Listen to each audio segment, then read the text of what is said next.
me some ice, skin me a peach and save the fuzz for my pillow. Poach me a prawns, talk to me nice, you got to wine me. Anytime I'm getting hungry, peel me a grape. I'm Laura Bonicelli, and we are cooking with Italian style.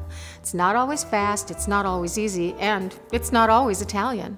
We use the freshest and finest ingredients that we can find and afford, and we not only savor the meals we make, we savor making them. That is cooking with Italian style. This week we're making 2 of my favorite fall recipes with some of my favorite farmers market ingredients. We're making butternut squash pancakes with apple maple syrup sauce and crisp bacon. Let's get cooking.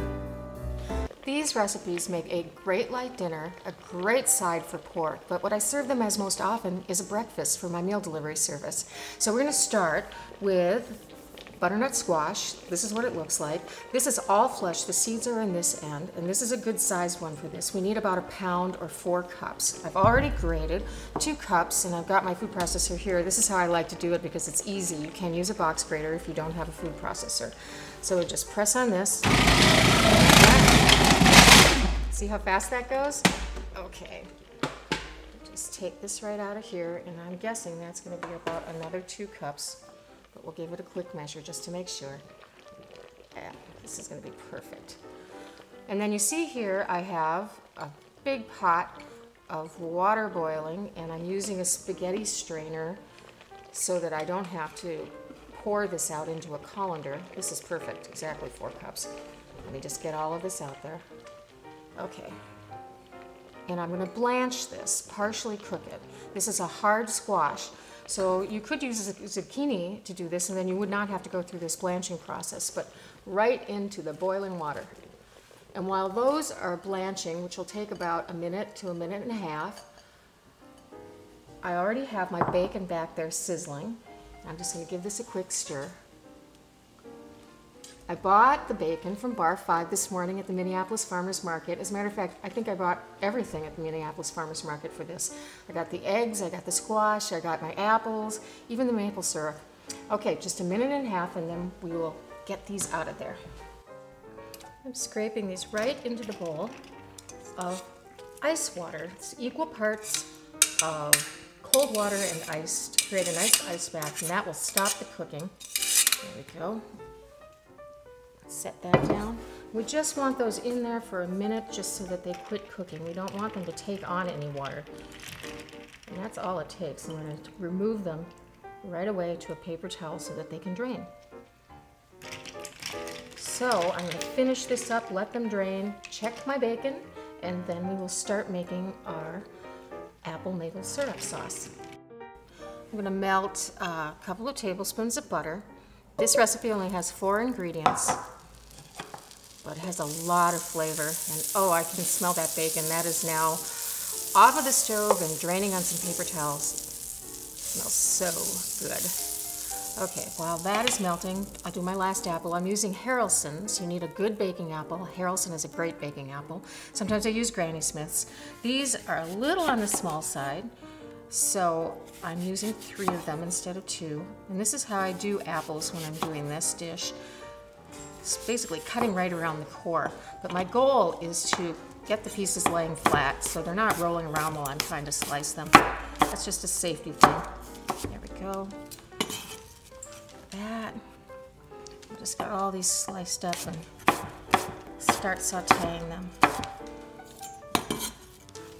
So, see, the butter is melting here. And what we're going to do with these is just cook them very slowly so they start to caramelize. Get that flame down a little bit. Okay.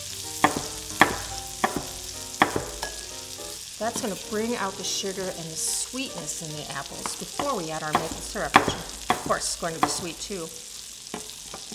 There we go. Okay, get these in the pan. You want to keep these over a pretty low heat. You're not trying to really brown them right away, but they will start to get brown. Just give them a quick stir. You can see how nice and brown they are getting and soft. So I'm going to add in a cup of maple syrup, and I'm going to cook these together until they become what I like to call saucy. And what's really going to happen is the pectin in the fruit is going to start to thicken and meld with the maple syrup. So we'll let that go for a while at a nice simmer and just keep my eye on it. This has been cooking for about 5 minutes, and you can just see how beautifully it's bubbling. So what I'm going to do now is just add in about a 1/4 cup of brandy, and we're just going to cook this off. It'll take a couple of minutes. You know this is all set to go when you can't smell the alcohol anymore, and this absolutely smells wonderful. So I am going to turn off the heat, set this aside, and we will make our squash pancakes. I'm grating a couple of tablespoons of onion into a little bowl, and the reason I'm grating it is because I want it to incorporate throughout the pancake really well. I don't want chunks, I just want onion flavor. Almost finished. And in this bowl, this white one, I have my partially cooked grated squash. There, that looks perfect. Okay, I'll set that aside.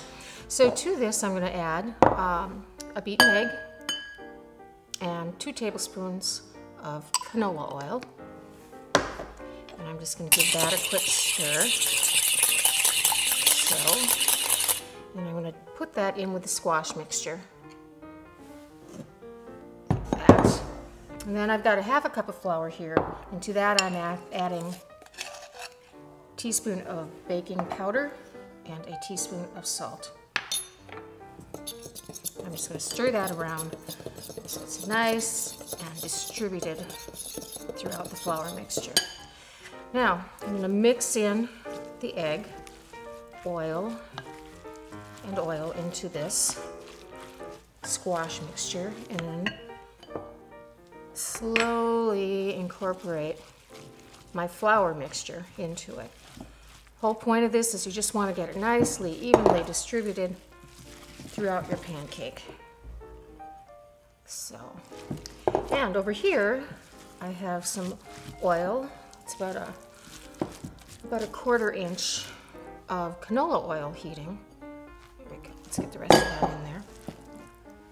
You could, if you wanted to, cook your pancakes with non-stick cooking spray. You could certainly do that if you wanted to not have that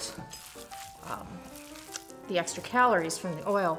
But I really love these pancakes when they're nice and crisp, and the canola oil does a great job of that.